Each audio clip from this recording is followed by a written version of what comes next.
سلام دوستان، چطورید؟ امیدوارم حالتون عالی باشه. خوش اومدین به یه ویدیو دیگه. با من هادی هستم. امروز اومدم توی دل طبیعت در نرگسی، فاصلش هم از شیراز حدوداً 1.5 ساعت از دشت ارجن به سمت جاده کازرون که میریم.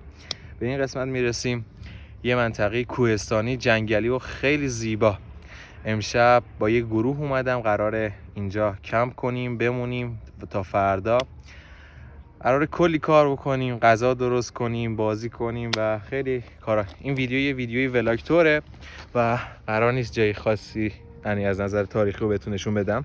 امروز جامون بیشتر طبیعیه، شما طبیعت رو ببینید و لذت ببرید. خیلی جای خوشگلی است. اگرم شیراز هستین حتما بهتون پیشنهاد میکنم این منطقه رو بیاین. فاصله حدوداً از شیراز گفتم که 1.5 ساعت توی گوگل مپ بزنین بهتون نشون میده کامل. این قسمت رو کنار جاده هست، میاین ماشین رو پارک میکنین و میری. خب ادامه ویدیو رو همراه باشین، قراره یه ویدیو خیلی باحال از آب در بیاد. اینا هم گروهمون هستن که با اون اومدن.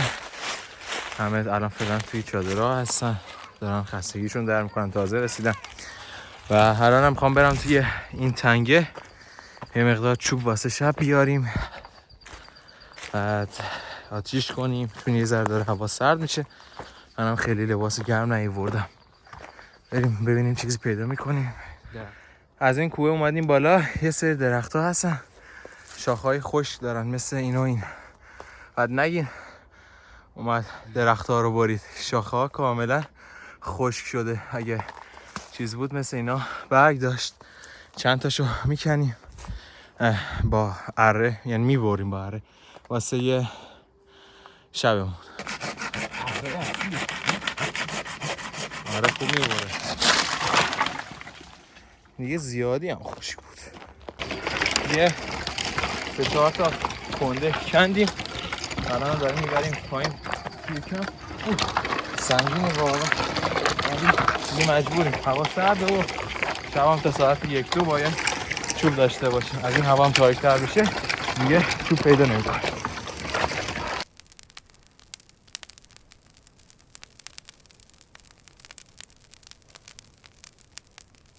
خب آتیشو نسبتا راه انداختیم، حالا بقیه چوبا اونجا. بعد میایم به آتیش اضافه میکنیم، فعلا یه چای بخوریم خستگی اون درشه تا برسیم به قسمت زیبای شام.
به خدا مزه اینو باید توی تاریخ بنویسن، انقدر خوبه. خوبیش هم فقط به خاطر اون سسه است که با سس سویا و خامه صبحونه درست میشه. خب ما بعد از اینکه شامو خوردیم با بچه‌ها نشستیم دور آتیش، گپی زدیم، یه بازی کردیم. الانم اومده بودم یه ذره قدم بزنم، ولی به خاطر اینکه دیگه زیادی تاریکه خیلی نتونستم از کمپ دور بشم. بعد نشستم اینجا میخوام تجربه‌مو از امشب بهتون بگم. یه تجربه خیلی باحاله. یه جایی هستیم که نه اینترنت داریم، نه میشه تلفن زد، فقط تنها استفاده فعلا از گوشیم همین فیلم گرفتن. در کل خیلی جالب بود، دوست داشتم. امشب حالا میخوابم، فردا صبح که امیدوارم زود بلند شم بتونم از طول خورشید براتون یه ویدیو تایم لپس باحال بگیرم.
آره یه ذره تشه.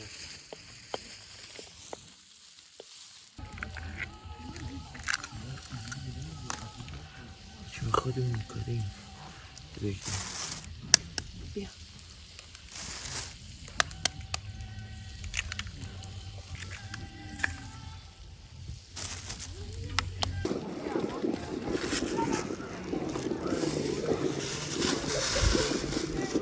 خب دوستان متاسفانه ما یه کار واجبی برام پیش اومد، مجبوریم سریعتر برگردیم شیراز. دیگه نرسیدیم والیبال بازی کنیم و حالا نهار درست کنیم و این چیزا. امیدوارم که از دیدن ویدیو لذت برده باشید. من که خیلی امروز این یه روزه بهم خوش گذشت. حالا شبش یه مقدار اذیت شدیم چون که بچه‌ها تا خیلی فکر کنم تا ساعت 4-5 صبح بیدار بودن، سر صدا می‌کردن، زیاد نخوابیدیم.